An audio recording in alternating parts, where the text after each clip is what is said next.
A mí lo que me gusta es la palabra y a mí me sacan de la palabra y miren, pues bueno, en marzo del 2020 nosotros vivíamos dentro de la iglesia. No teníamos ni siquiera recursos para alquilar un departamento.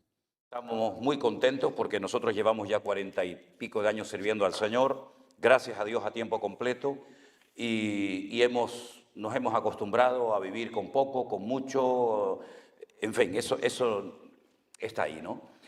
El Señor permitió que la casa que teníamos alquilada la compraran unos chinos, curioso, ¿no?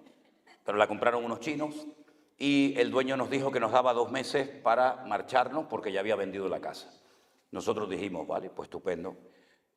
Cruzábamos la calle, como en la acera de enfrente, está nuestra iglesia.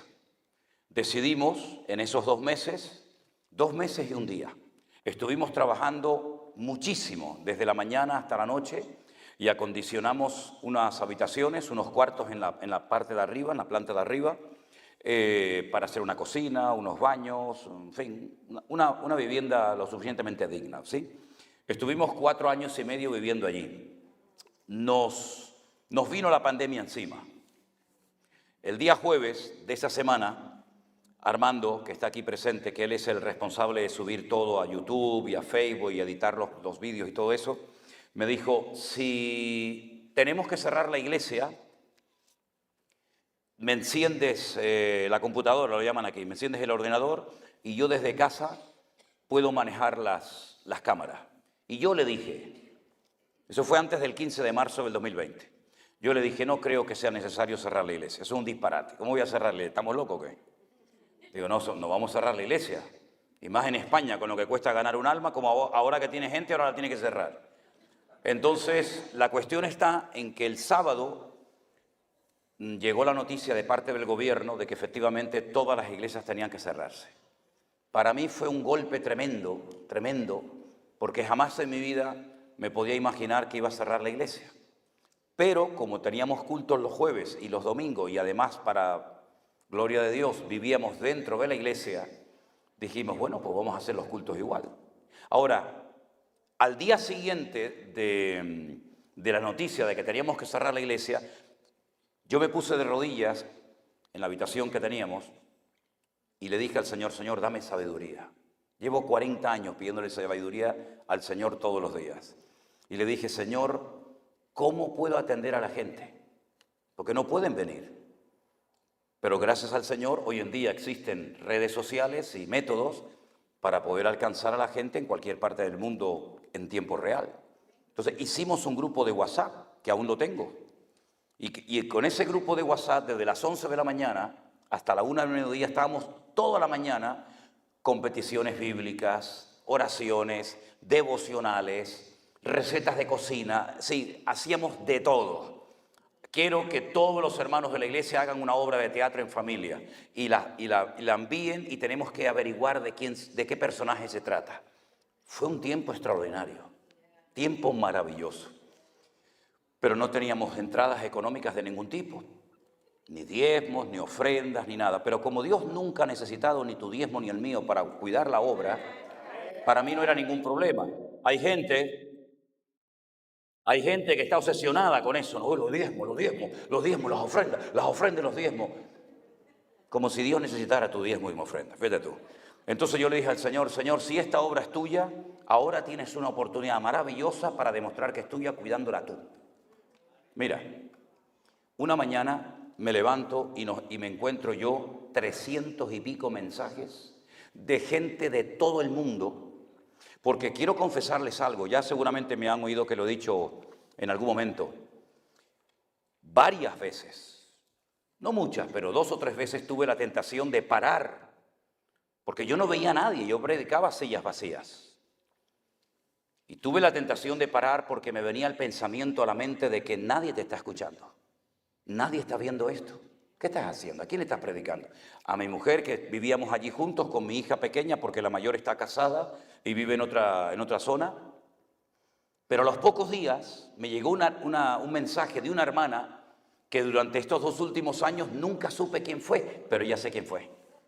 porque la conocí en la iglesia bautista, una iglesia enorme que nos prestaron en Hialeah, en Miami, y esta hermana se me acercó. Esta hermana, sin saber lo que yo había pensado, me llega y me dice: hermano, si en algún momento pasa por tu mente el pensamiento de que nadie te está viendo, de que nadie está escuchando los cultos, quiero que sepas que es cuando más hay gente que te está viendo y escuchando. Aquello fue un revulsivo, me entró unas ganas de predicar y de servir al Señor allí, que yo predicaba como si tuviera miles de personas delante. Siempre me ha dado igual, si hay uno, le predico igual a uno que a 10.000, no hay ningún problema. Pero para mí aquello vino de parte del Señor. Y esa hermana la conocí el otro día cuando estuvimos el otro día, llevamos ya casi un mes y medio fuera de casa, digo el otro día cuando estuvimos en Miami. Comenzaron a caernos llamadas de todas partes del mundo, de Alaska, de la isla de Ushuaia, de la ciudad de Ushuaia en Argentina, de Afganistán, de Japón, de las islas Hawái, de todo el mundo nos llegaban llamadas y ofrendas. No sabían cuál era el número de nuestra cuenta bancaria, pero nos mandaban por el Western Union y por el MoneyGram, miles y miles de euros, lo que nunca en la vida. Y yo decía, pero Dios mío, algo está pasando. Nos sentábamos a la mesa a comer y era el teléfono una llamada y otra y otra y otra y otra. Cuando nosotros nos íbamos a la cama a dormir, la gente decía: buenos días, pastor, ¿cómo está? Digo, bueno, hermano, buenos días no, aquí son las 3 de la mañana.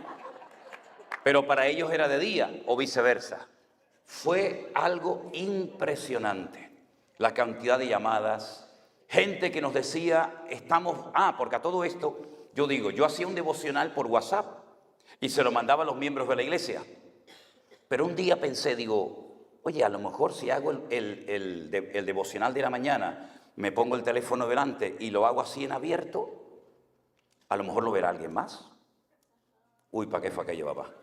Aquello fue terrible. Empezaron a llamarnos y a escribirnos de todas partes. La gente me escribía a correo y yo uno por uno iba contestando a este, al otro, a la señora, a este, cual. Pero un día me levanté y digo, si en vez de pasar horas delante de un ordenador contestando preguntas, pongo el teléfono así y hago un programa y digo, ¿cómo lo llamo?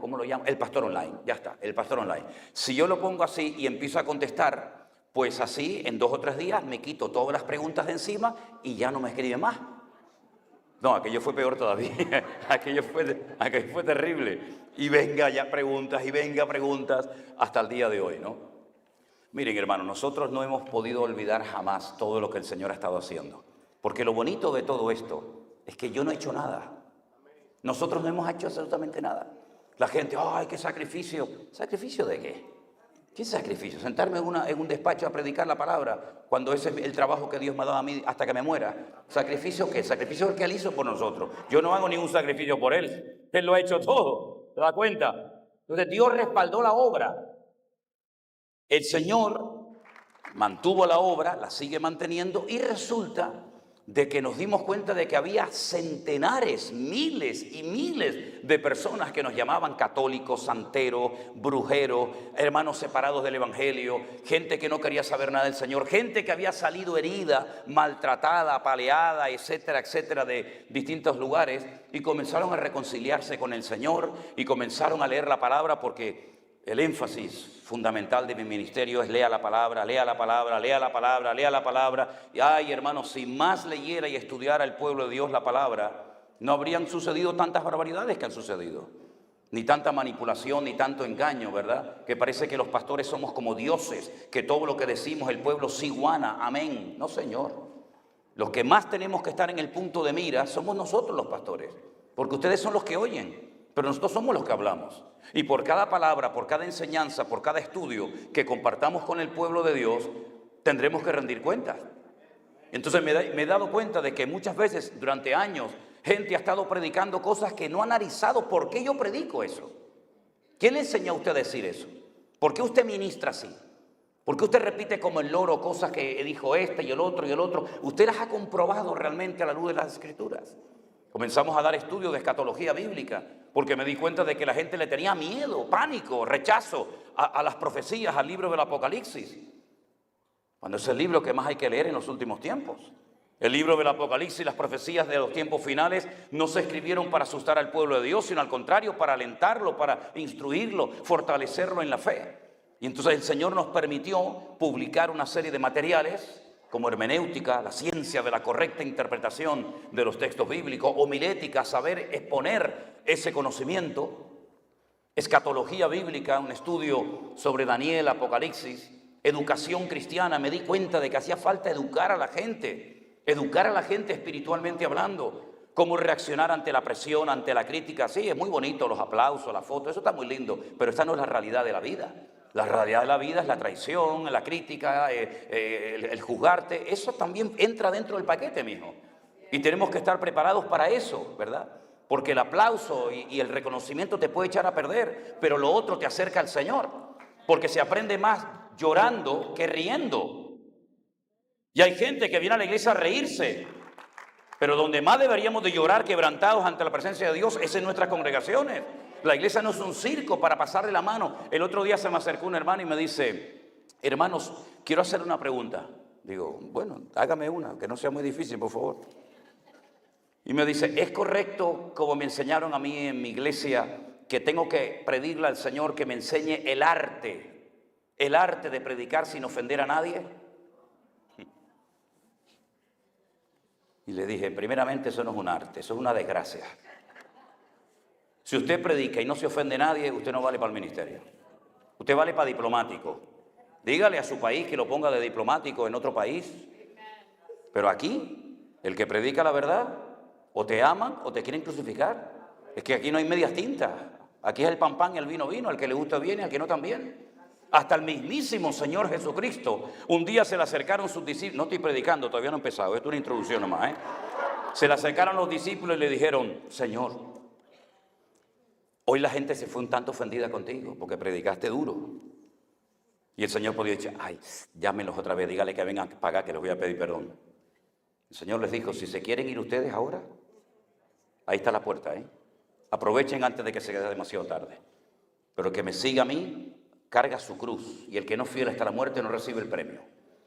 Es decir, hermanos, no que predicamos para ofender a nadie. La iglesia virtual no viene para competir contra nadie. Yo nunca he competido con nadie. Yo no tengo que competir con nadie. Mi lucha no es contra pastores, denominaciones, iglesias, para nada. Nuestra lucha es contra principados y potestades, contra los gobernadores de las tinieblas, contra huestes espirituales de maldad en las regiones celestes. Y la palabra ofende. ¿A quién ofende? ¿A quién ofende la palabra? ¿A quién le sienta mal la palabra? Pues le sienta mal la palabra al desobediente, al rebelde, al que no quiere cambiar, al que va por libre, al que se cree que es no sé qué y no es nada. A ese, lógicamente, la palabra le va a ofender. Yo, como oveja, jamás me congregaría en una iglesia donde la predicación nunca me toca el corazón. La predicación tiene que apuntar al tercer botón de la camisa de un hombre, al corazón, directamente. La predicación del Evangelio, la exposición de la palabra no es un entretenimiento, no es un juego, no es un pasatiempo. Estamos hablando de almas que se pueden condenar eternamente en el infierno. Y mis queridos hermanos, cuando el Señor Jesucristo predicaba verdades que a muchos le ofendían y les molestaban. Y dice que había momentos que lo querían tirar por un barranco. Y el Padre siempre lo protegió. Y si hoy en día algo necesita la iglesia del Señor, es gente que sea valiente en los púlpitos, que no tenga miedo a que se vaya la familia tal y cual porque da muchos diezmos y ofrendas, como si los diezmos y ofrendas suyos mantuvieran la obra del Señor. La obra tiene 2000 años, mi hermano. El que cuida y sustenta a la iglesia es el Señor Jesucristo, no usted. Bueno, vamos a pasar a la palabra porque yo me acelero y saben que... Cierre sus ojos un momentito, vamos a orar al Señor. Qué privilegio, pastor Nori, estar en su iglesia. ¿Cuántas veces hemos hablado por teléfono? Bueno, será el mes que viene. No, pastor, dentro de 6 meses. Bueno, llegó el momento cuando el Señor quiso. Y aquí estamos tan agradecidos, porque como decía nuestra hermana Cristina, es muy difícil encontrar hoy en día pastores que no tengan problemas con los celos y las envidias. Es muy difícil encontrar pastores que se alegren con la bendición ajena.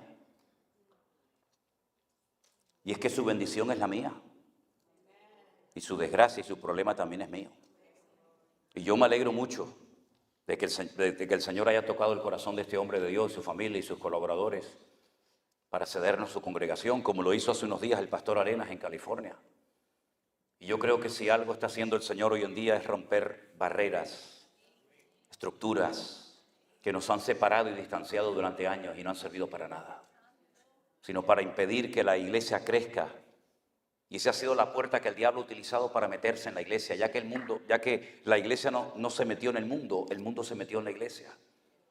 Pero todo esto de estar los hermanos juntos en armonía es el poder más grande que existe, porque cuando la iglesia se une en torno a la palabra y en torno a la presencia del Señor, no hay hombre ni demonio que pueda destruir esa iglesia y esa obra de Dios. Gracias te damos por todo lo que estamos viendo, Señor. Gracias por todo lo que estamos disfrutando en este tiempo.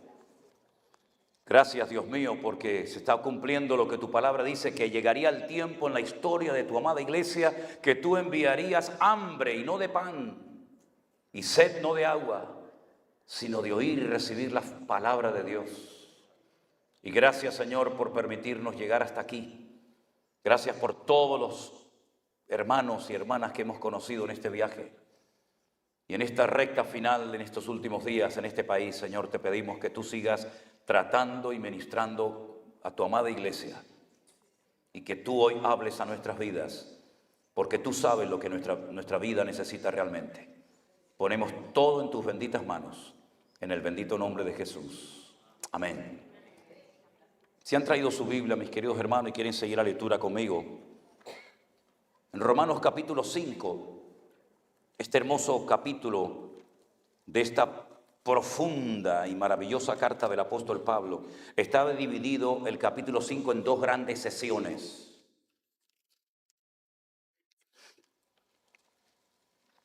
La primera parte del capítulo 5 de Romanos nos habla acerca de los resultados que fluyen de ser justificados por Cristo. Y la segunda parte nos habla acerca de la comparación, de la analogía que existe entre el primer Adán y el segundo Adán, del cual también hablaremos en esta tarde. En el versículo 12 dice: por tanto, como el pecado entró en el mundo por un hombre, y por el pecado la muerte, así la muerte pasó a todos los hombres por cuanto todos pecaron. Pues antes de la ley había pecado en el mundo, pero donde no hay ley no se inculpa de pecado. No obstante, reinó la muerte desde Adán hasta Moisés, aún en los que no pecaron a la manera de la transgresión de Adán, el cual es figura del que había de venir.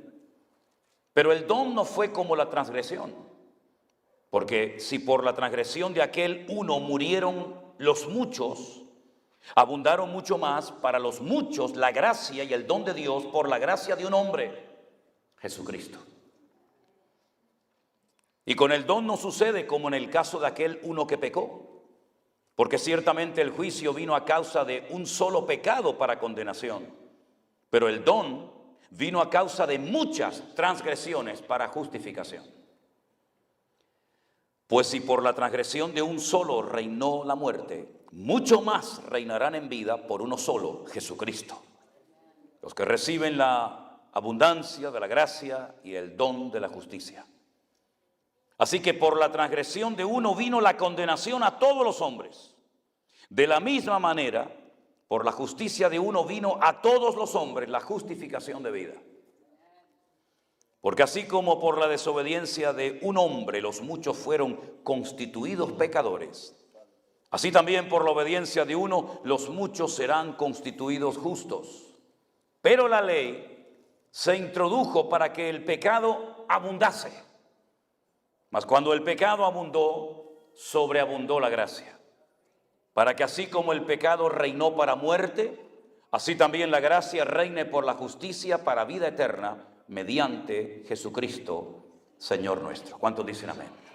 Pueden tomar asiento, hermanos. Como bien saben ustedes, la Biblia no es un solo libro. La Biblia es una colección de libros. A lo largo de la historia se hicieron diferentes reuniones y concilios para decidir qué libros se incluían en el canon de las Escrituras y qué libros quedaban totalmente descartados. Y he dicho en varias ocasiones que ha habido sectores que a lo largo de la historia, a nosotros los evangélicos o protestantes, como nos llamaron en la Edad Media, se nos acusó de haberle quitado libros a la Biblia. Porque si usted compara la Biblia Nácar Colunga, que es la versión que habitualmente usan los católicos, y la Reina Valera, que es la que generalmente utiliza el mundo evangélico, usted va a notar una diferencia de 7 libros. En nuestras Biblias aparecen 66 libros, 39 en el Antiguo, 27 en el Nuevo. Sin embargo, en la versión de la Iglesia Católica, la Biblia, que es una muy buena traducción, dicho sea de paso, incluso a veces mejor que la Reina Valera, ellos tienen 72 libros. Y uno pregunta, ¿y por qué la Biblia de ellos tiene más libros que la nuestra? ¿Será que a nosotros no nos interesa que la gente tenga acceso y sepa la información que fluye, que emana de esos libros? No, no es por eso. No es por eso. Fue en el siglo XVI, en Italia, en la ciudad de Trento, que se celebró un concilio. Y unilateralmente el Papa de turno decidió meterle 7 libros más a la Biblia. El canon del Antiguo Testamento lo había realizado, lo había escogido el pueblo de Israel a través de sus múltiples rabinos y siervos de Dios. Pero ya digo, en el siglo XVI, en el Concilio de Trento, le metieron 7 libros más. El libro de Judith, que es una heroína del pueblo de Israel. El libro de Sabiduría, Tobías, Primera y Segunda de Macabeos. Y así hasta llegar a 7 libros más. Pero todos y cada uno de los libros de la palabra de Dios, que formaron parte del canon real y original de las Sagradas Escrituras, que se mantiene hasta el día de hoy, se escribieron en diferentes estilos literarios. En la Biblia hay parábolas, hay profecías, hay hipérboles, hay metáforas, hay alegorías, incluso hasta una fábula, donde hay árboles que se hablan el uno al otro, ¿verdad? Animales que hablan también. Pero lo interesante de todo esto es que todos esos libros forman parte como de una unidad perfecta, porque la Biblia, al ser la palabra de Dios, refleja la esencia de Dios. La esencia de Dios es Ejad, es la unidad. Y aunque ese Dios se manifiesta y actúa de formas diferentes según el momento y el lugar, siempre cada una de las manifestaciones de Dios, sea en forma de Padre, de Hijo o de Espíritu Santo, siempre reflejan la unidad, la esencia de Dios, ¿verdad? Y por eso la palabra de Dios no tiene ni una sola contradicción. Son los indoctos, los ignorantes, los incultos, los que dicen que la Biblia es un libro lleno de contradicciones, y siempre les desafío y digo, hagamos un debate en público y decidme dónde están las contradicciones de la Biblia. Y jamás se presenta ninguno. Porque la Biblia no contiene errores, la Biblia no tiene contradicciones, la Biblia se interpreta a sí misma. La Biblia matemáticamente, y digo matemáticamente porque en el Antiguo Testamento las letras en hebreos equivalen a números, y los números son letras. Matemáticamente la Biblia es perfecta. Ya Isaac Newton, sin tener acceso a la computación, a la informática, ya él sabía, como judío que era, que la Biblia ocultaba una serie de mensajes que a él le eran inaccesibles debido a la falta de tecnología para poder penetrar y navegar en las páginas del texto original. Porque si me permiten el ejemplo, supongamos que fuéramos un día a una playa cualquiera. Si usted se mete en las aguas de ese mar, de ese río, de ese lago, usted se va a mojar y usted puede decir cuando le digan, ¿fuiste a la playa, te mojaste? Sí, estaba fría, estaba caliente el agua, no, estaba buena, estaba muy fría, estaba mala. Pero usted no vio absolutamente nada porque usted estuvo en la superficie. Pero si una persona se pone, no sé cómo lo llaman, unas gafas de estas de buceo con un tubo y unas aletas y profundiza un poco más abajo, va a ver mucho más que el que nadó en la superficie. Pero nunca olvidaré la experiencia que tuve cuando un amigo de allí, un vecino en Tenerife, instructor de buceo, insistió en llevarme a hacer el bautismo del mundo submarino y me pusieron todas esas cosas en la espalda y esos plomos y bajé allá abajo. Y la verdad es que impone, sobre todo la primera vez cuando lo haces, pero es impresionante. Es otro mundo. Ves allá arriba, ves a la gente allá arriba nadando y tú estás allá abajo y ves peces, ves cosas que si no vas preparado y te metes y profundizas, jamás los que nadan en la superficie podrán contemplar y disfrutar. Exactamente igual ocurre con el estudio de la palabra de Dios. Hay gente que está toda la vida en la superficie y son bendecidos y reciben palabra y aprenden, pero no profundizan. Tal vez por vagancia, tal vez por falta de motivación, por el motivo que sea, no profundizan en las páginas de la palabra de Dios. Y nos encontramos que muchas veces hay un mensaje superficial que uno lo interpreta, y no digo que lo haya interpretado mal, pero no le sacas el jugo al resto de lo que oculta ahí. Y voy a ponerles algunos ejemplos, si me permiten. ¿Se acuerdan ustedes cuando, por ejemplo, el pueblo de Israel ya en la época de Josué logró entrar en la tierra prometida? ¿Se acuerdan? 40 años atrás lo habían intentado y fue un fracaso. Y dice la Biblia que fueron castigados año por día, 40 años dando vueltas en el desierto, puesto que durante 40 días estuvisteis reconociendo la tierra de Canaán, y cuando volvisteis disteis un informe tan negativo, tan terrible, que trajisteis desánimo a todo un país. Durante 40 días la familia de Israel estaban esperando el retorno, no de los espías, porque no es la palabra espías la que aparece en el texto, sino la palabra exploradores. Hombres que fueron enviados a cara descubierta, no se tenían que ocultar, tenían que reconocer la tierra y venir después de un tiempo y decir, bueno, la tierra es así, asado, tiene agua, no tiene agua, es bonita, en fin, lo que sea. Y cuando ellos retornaron, la gente estaba esperándolo con ansia, con verdadera expectativa. Y entonces ellos dijeron, la tierra traga a sus moradores. Nosotros somos muy pequeños de estatura en comparación con esos gigantes. Éramos como pequeñas langostas. Las ciudades están amuralladas hasta el cielo. Y trajeron un informe tan negativo que dice la Escritura que toda la noche estuvieron llorando en las carpas, en las tiendas de campaña. Y al Señor le dolió en el corazón una forma de hablar, que la actitud del pueblo no fue la correcta. Ese día que retornaron los dos exploradores, era el día Teisa Beab. Teisa en Hebreos 9, Ab es un mes. El día 9 del mes Ab, A-V. Ese día marcaron su destino. Se quejaron, hablaron mal de la tierra del Señor. Y si usted observa, todas las desgracias que le han ocurrido al pueblo de Israel siempre han ocurrido el día Teisa Beab. El día 9 del mes Ab, que a veces coincide en julio y a veces coincide en el mes de agosto. Cuando los españoles, Fernando, Isabel de Castilla y Fernando de Aragón, firmaron la expulsión de España y tuvieron que dejar todas las posesiones atrás, la firmaron el día Teisa Beab. El día que Adolfo Hitler, junto con todos sus sátrapas, firmaron la solución final, el exterminio absoluto del pueblo de Israel, lo firmaron el día Teisa Beab. El día de la destrucción del primer templo de Jerusalén por las tropas de Nabucodonosor fue el día Teisa Beab. Y siglos más tarde, cuando Tito, el hijo del emperador Vespasiano de Roma, decidió arrasar y destruir el templo de Jerusalén, lo hizo el día Teisa Beab. Y así podría darle una lista de docenas de acontecimientos terribles. Por eso cuando se acerca ese día, los judíos tiemblan. Porque ese día hablaron mal de la tierra y el Señor como que les dijo, llorasteis sin motivo, motivos os voy a dar a lo largo de la historia para que lloréis con razón. Marcaron su destino.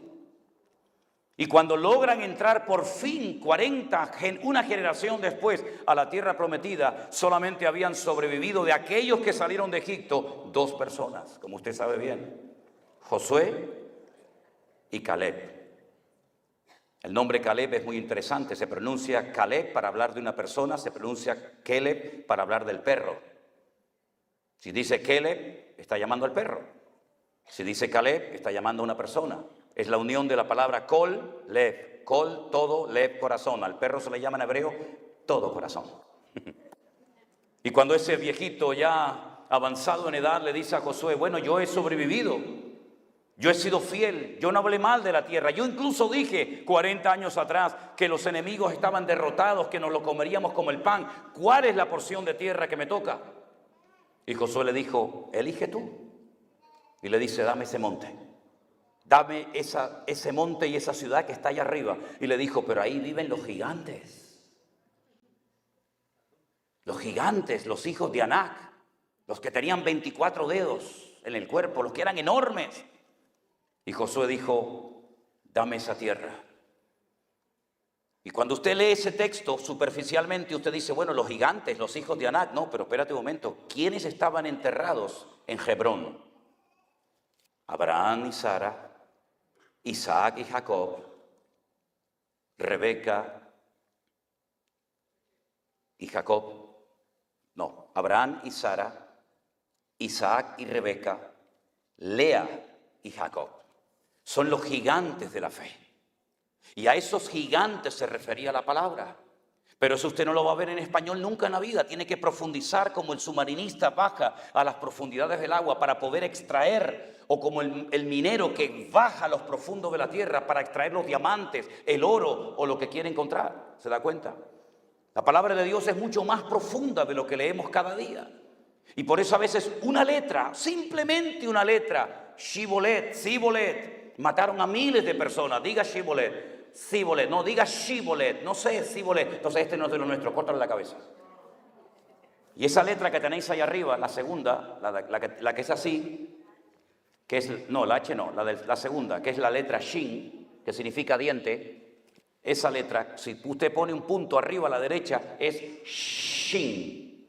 Y si pone el punto a la izquierda es Sin. Por un punto murieron miles de personas. Por un punto. Es decir, no hay nada que sobre en la Biblia. Todo tiene una razón de ser. Esos nombres y nombres y nombres y nombres que aparecen, haga un estudio de lo que significa cada uno de esos nombres. Mire si se comportaron de acuerdo en consonancia al significado de su nombre. Sí, la Biblia es un libro extraordinario, maravilloso. Y el apóstol Pablo, inspirado evidentemente por el Espíritu Santo, observó lo que hizo Adán y lo que hizo el Señor Jesús. Y trazó un paralelismo entre ellos. Y dijo, el primer Adán lo estropeó todo. Todo lo que se perdió en el primer Adán lo podemos recuperar en el segundo Adán, que es el Señor Jesús. El primer hombre, lo primero que recibe como parte del trato de Dios, del orden de Dios para su vida, es que le ponga nombre a los animales. Dios creó los animales, pero no les dio nombre. ¿Se lo vas a poner tú? Míralos, estúdialos, analízalos, mírales la esencia y conforme a lo que tú interpretes por la sabiduría que yo te he dado, le pones el nombre hasta el día de hoy. Todas y cada una de las estrellas que conocen los astrónomos y que las estudian en los centros científicos, todas tienen nombre en hebreo. Todas tienen un nombre en hebreo. Después le han puesto otro nombre científico, pero cada estrella tiene un nombre hebreo. Por eso aquellos que estaban en lejanas tierras interpretaron, leyeron las estrellas y dijeron, ha nacido el rey de los judíos. Porque no estrella, sino su estrella hemos visto en el oriente. De ahí después el diablo quiso utilizar ese arte, que ya no se usa hoy en día, para manipular la vida de la gente con los famosos signos del zodíaco, que es la peor cosa que usted se puede imaginar. ¿De qué signo eres? ¿Y a usted qué le importa qué signo soy? Eso no sirve para nada. Eso es todo mentira, es manipulación, es engaño. Es un papel que imprimen, ¿verdad? Por un programa informático, pero mañana con ese papel usted puede hacer lo que quiera. Pero la palabra de Dios es matemáticamente perfecta. El Señor le dice, Dios habiendo hablado de muchas formas y de muchas maneras a nuestros padres en los pasados por los profetas, en estos postreros días nos ha hablado por el Hijo. El texto dice en Hijo. Nos habló en Hijo, Dios se vistió de Hijo y habitó entre nosotros y vimos su gloria, gloria como el unigénito del Padre, ¿verdad? Ahora fíjense qué interesante, cuando Dios creó al hombre, le dijo que le tenía que poner nombre a las cosas y le puso nombre a todos los animales, incluso a los que estaban debajo del mar. ¿Y cómo lo hacía? Porque Adán era un ser perfecto. No tenía ningún tipo de limitación. Era el reflejo de la gloria de Dios. Estaba creado a la imagen de Dios, no en cuanto a aspecto físico. Así como Dios es Padre, Hijo y Espíritu Santo, el hombre es espíritu, alma y cuerpo. El hombre era lo más parecido a Dios en cuanto a capacidades, no en cuanto a aspecto físico. Porque Dios no tiene cara, no tiene mano, no tiene ojos. Esos son antropomorfismos, es una figura literaria, ¿verdad? Que se emplea para dar a entender su omnisciencia, su omnipotencia, etcétera, etcétera, ¿verdad? Entonces, cuando Adán terminó ese laborioso trabajo, poniéndole nombre a los pájaros, poniéndole nombre a los peces, poniéndole nombre a los mamíferos, se dio cuenta de que Dios había creado en parejas. Dios había creado el varón, la hembra, el macho y la hembra, pero a él no, a él lo creó solo. Y entonces dice que no se le encontró ayuda idónea para Adán. ¿Qué le parece? Y entonces Dios le dice, ven para acá. Y dice que lo anestesia, ¿no? Lo dejó dormido para que no opinara ni dijera, ¿le puedes quitar un poquito de allá y poner un poquito por allá? Si usted cállese la boca, quédese quieto ahí que yo sé lo que tengo que hacer. ¿Verdad? Y entonces cuando Dios llamó al hombre, a ese hombre lo llamó Adam. 3 letras, Aleph, Dalet, Men, Adam. La A, la Aleph, que no es la A, es una letra, es el número 1. Dam es sangre. El primer ser viviente, porque la sangre es la vida, que yo voy a soplar en él aliento de vida. Y lo llamó Adán porque hay 2 palabras en hebreo para hablar de tierra, Haaretz y Adama. Haaretz es la tierra en general, es toda la tierra, cualquier parte de la tierra es Haaretz. Pero Dios dijo, no voy a coger cualquier parte de la tierra, voy a tomar esta tierra específica, y sacó así, y esta tierra se llama Adama. Y entonces de la Adama sacó un Adán. Pero no había pareja para él.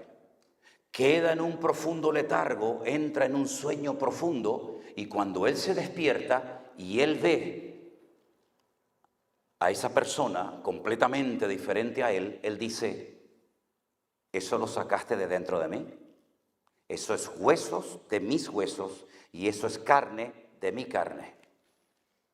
La Biblia no dice que Dios sacó a Eva de la costilla, en hebreo no dice eso. En hebreo dice que Dios hizo así y lo cortó. Y lo que cortó le dijo, toma, esto es lo que llevabas pegado a ti, ahí lo tienes. Eso de la costilla no dice nada de eso en hebreo. Y entonces, en ese momento había un hombre y una mujer, un varón y una varona. A él se le llamaba Adán, el primer ser viviente con el aliento divino, pero a ella no le puso nombre Dios. No le puso nombre, dijo varona. Tú eres el varón y ella es la varona. ¿Quién le puso nombre a la mujer? Se lo puso él, y después vais a ver el error terrible que cometió. No sé por qué se ríe. Aún no he dado la explicación. Cuando Dios le dijo al hombre, tú te llamarás Adán, pero tú eres varón, porque no hay 3 sexos, No hay 3. ¿Usted es varón o es hembra? Eso de que 3, antropomórfico, metafrodita, que yo soy un hombre en el cuerpo de una mujer, esos son cuentos chinos, eso es todo mentira. Eso es todo mentira. Eso es lo que nos quieren enseñar esta gente. Pero eso no es bíblico. ¿Usted es un hombre o es una mujer? Si no le gusta, eso es problema suyo. Pero usted es hombre o es mujer. Y en la palabra hombre, ish, y en la palabra varona, isha, está incluido el nombre de Dios. En la primera letra de ish es la letra yod, esta que es así. Y en la última letra de isha está la letra hei. Y usted junta la primera del hombre y la última de la mujer y forma el nombre Yah, que es Dios.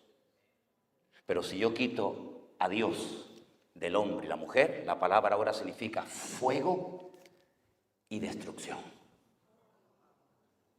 ¿Qué es lo que pasa cuando Dios no está en una familia? Porque eso es lo que Dios hizo. Yo voy a estar, mi nombre va a estar. Cuando se junte un hombre con una mujer, yo estoy en medio. Pero si juntamos ish, hombre, no está Dios por ningún lado. Si juntamos isha, mujer, tampoco sale por ningún lado. Es que Dios es un Dios de orden, desde el principio hasta el último de los tiempos. Den un aplauso al Señor. Aleluya. Dios es bueno. Dios es bueno. Ahora ellos saben que Dios está con ellos. Y por eso dice que no se avergüenzan. Están desnudos. No solamente significa desnudos en hebreo, desnudos, sino significa sin argumentos.